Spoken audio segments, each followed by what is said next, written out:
ആദ്യ സമയം മുതൽ ഇവിടെ ഉണ്ടല്ലേ? ഇവിടെ ആദ്യത്തെ ആ വീട്ടിൻ്റെ ബാക്കിൽ നിന്നാണ് എൻ്റെ വീട്. ഇതിൻ്റെ തൊട്ട ബാക്കിലാണ് അപ്പോൾ ആ തൊട്ടത്തിൻ്റെ ഈ വീടിൻ്റെ ബാക്കിൽ. പക്ഷേ എല്ലാം വരുമ്പോൾ കുറച്ച് ദൂരം ഉണ്ടെന്ന് മാത്രമേ ഉള്ളൂ. പക്ഷേ അത് ഇങ്ങനെ പുക വരുന്നത് കണ്ടപ്പോൾ ആൾക്കാരൊക്കെ ബഹളം ഇങ്ങനെ കൂട്ടുന്നത് കണ്ടപ്പോൾ എന്താണെന്നുള്ളതാണ്. ഇപ്പോൾ ഞാൻ ഷർട്ട് മാറ്റിയിട്ട് ഇവിടെ കമനേറുള്ള വിവരം പറയാൻ വേണ്ടിയിട്ട് ഇവിടെ വന്നു.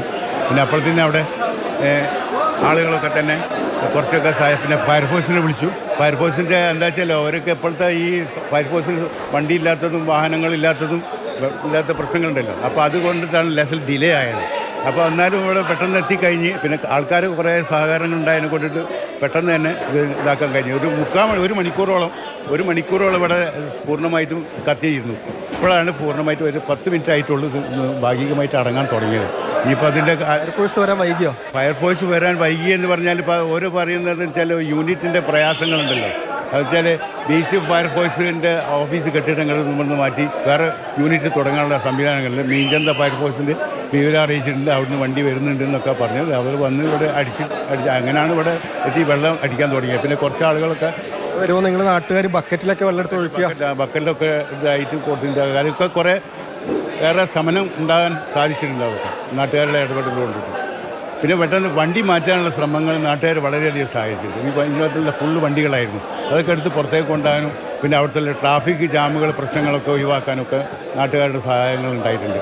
പിന്നെ വാർഡുകൾ വണ്ടികളൊക്കെ സർവീസ് സെൻ്റർ ആയതുകൊണ്ട് വണ്ടികളൊക്കെ ഒരുപാട് ഉണ്ടായിരുന്നു. കൃത്യസമയത്ത് മാറ്റിയല്ലേ? അതൊക്കെ പെട്ടെന്ന് മാറ്റിയതിനെ കൊണ്ട് വലിയത് ഇപ്പോൾ ആളുകൾ ഇങ്ങനെ പ്രയാസമില്ല. ഇനിയിപ്പോൾ എന്തായാലും കൂടുതൽ ദുരന്തങ്ങൾ ഉണ്ടാകാതെ ഇരിക്കാൻ വേണ്ടിയിട്ടാണ് അത് പെട്ടെന്ന് ഫയർഫോഴ്സിന് വരാനും വണ്ടി കൊണ്ടുവരാനുള്ള സൗകര്യത്തിന് വേണ്ടിയിട്ടാണ് വണ്ടികളൊക്കെ മാറ്റിയത്.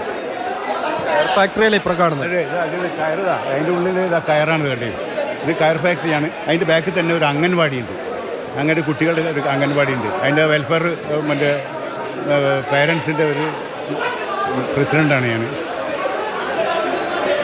ഏതായാലും സന്ദീപ് പറഞ്ഞതുപോലെ തന്നെ തീ നിയന്ത്രണ വിധേയമാക്കാൻ കഴിഞ്ഞു എന്നത് തന്നെയാണ് ഏറ്റവും വലിയ ആശ്വാസകരമായ കാര്യം. അത് പ്രത്യേകിച്ച് എടുത്ത് പറയുന്നത് അത്രയും തിരക്കേറിയ സ്ഥലമാണ് എന്നതുകൊണ്ട് തന്നെയാണ്.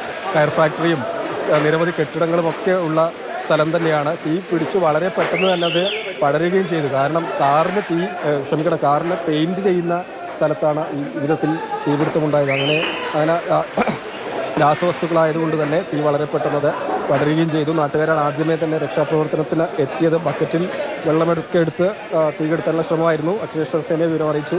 അവരും കൂടി എത്തിയാണ് തീ നിയന്ത്രണ വിധേയമാക്കിയത്. മാനേജറില്ലേ, തീപിടുത്തത്തിൻ്റെ കാരണം എന്താണെന്ന് വ്യക്തമായിട്ടുണ്ടോ? നാശനഷ്ടം എന്താണെന്ന് പറയാൻ പറ്റുമോ? വെച്ചാൽ ഇപ്പം നമ്മൾ രാവിലെ നിന്ന് കുറച്ച് പേർക്ക് മാത്രമുള്ള വർക്കേ ഉണ്ടായിരുന്നുള്ളൂ. അപ്പോൾ എന്താണ് ബൂത്ത് ഞങ്ങൾ ഉപയോഗിച്ചിട്ടുമില്ല.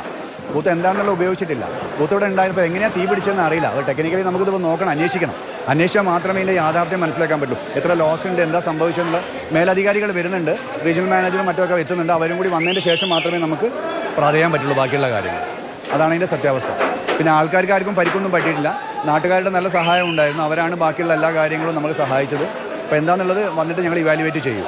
എന്തൊക്കെ മെഷീനുകളാണ് കത്തിയത്? പെയിൻറ്റിംഗ് ബൂത്ത് പൂർണ്ണമായി നശിച്ചു. പെയിൻറ്റിംഗ് ബൂത്ത് ഇല്ല, അവിടെ എല്ലാം നശിച്ചു കഴിഞ്ഞു പെയിൻറ്റിംഗ് ബൂത്ത്. അതിനോടനുബന്ധിച്ച കംപ്രസർ, മറ്റുള്ള കാര്യങ്ങൾ, അങ്ങനെ കുറേ കാര്യങ്ങൾ നശിച്ചിട്ടുണ്ട്. വാഹനങ്ങൾക്കൊന്നും കേടുപാടുകൾ സംഭവിച്ചിട്ടില്ല എന്നാണ് ഏതായാലും മനസ്സിലാക്കേണ്ടതുണ്ട്. ഒരുപാട് വണ്ടികളുണ്ടായിരുന്നോ? വണ്ടികൾ കുറച്ചുണ്ടായിരുന്നു. എല്ലാം അങ്ങോട്ടായിരുന്നു ഉണ്ടായിരുന്നത്. പെയിൻറ്റിംഗ് ബൂത്തിനടുത്ത് വളരെ ദുർലഭമാണ്. പക്ഷേ അതിന് പരിക്കുകളൊന്നും പറ്റിയിട്ടില്ല. പെയിൻറ്റിംഗ് ബൂത്തിനാണ് മെയിനായിട്ട് വന്നിട്ട് ബാക്കിയുള്ള കാര്യങ്ങൾ ഞങ്ങൾ നോക്കുന്നുണ്ട്. നോക്കിയതിന് ശേഷം മാത്രമേ നമുക്ക് വിലയിരുത്താൻ പറ്റുള്ളൂ. ഇവിടെ ഉണ്ടായിരുന്ന ജീവനക്കാരുണ്ടായിരുന്നു. അവർക്കൊന്നും പരിക്കുകളൊന്നുമില്ല. ആർക്കും പരിക്കുകളൊന്നും പറ്റിയിട്ടില്ല ഇതുവരെ. അവരെന്താ പറയുന്നത്? അവരൊന്നും നല്ല പരിശോധിക്കണം, അന്വേഷിക്കണം. ഇത് കഴിയട്ടെ, ആദ്യം ഇത് കഴിയും.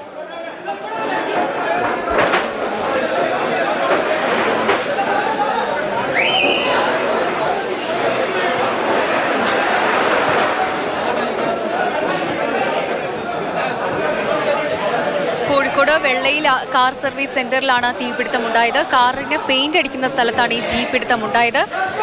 തീ നിയന്ത്രണ വിധേയമായി എന്നതാണ് ആശ്വാസകരമായ കാര്യം. എന്നാലും വലിയ രീതിയിലുള്ള നാശനഷ്ടം സംഭവിച്ചിട്ടുണ്ട്. നാട്ടുകാരുടെ സമയോചിതമായ ഇടപെടൽ കൊണ്ട് വലിയ രീതിയിലുള്ള ഒരു അപകടം ഒഴിവായി എന്ന് തന്നെ പറയാം. അടുത്തൊരു കയർ ഫാക്ടറി കൂടി ഉള്ളതാണ്.